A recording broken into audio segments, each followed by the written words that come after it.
বেয়াদব মাইয়া আর একবার এই কথা করে তো গলা টিপে আমি মাইয়া করলাম ওরে মাইরা ফেলাও ফকির বাচ্চা তোর কত বড় সাহস আমার মাইয়ার লাগে তোর পোলার বিয়ার প্রস্তাব নিয়ে আসো চাচা চাচা আপনার পায়ে ধরিস চাচা আমি কাজলকে ভালোবাসি কাজল ছাড়া আমি বাঁচব না ওরে ওই ফকির বাচ্চা উনি এত রাইতে আমাকে বাড়িতে কাজে নিয়েছে কেন? তোর বিয়া পড়াইবো ভাই সাহেব বিয়া পড়ান আব্বা আমি বিয়া করবো না, আমারে জোর করো না।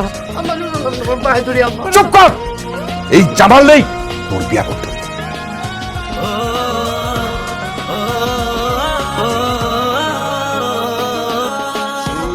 সেলিম ভাই কে অনেক কিছু কবি ভাই কাজলা বলতো কালকে বিয়ে হয়ে গেছে। এটা হইতে পারে না কাজল আমার ছাড়া অন্য করে বিয়ে করতেই পারে না তুমি আসলেই বিয়ে করে ফেলে কাজল উনি আমার স্বামী ইটালিতে থাকে, আমি কয়েকদিন পর ইটালি যাবো। এসব তুমি কি করতেছো কাজল এমন তো কথা ছিল না তোমার তো বিয়ে হওয়ার কথা ছিল আমার লগে তোমার স্বামী হওয়ার কথা ছিল তো আমার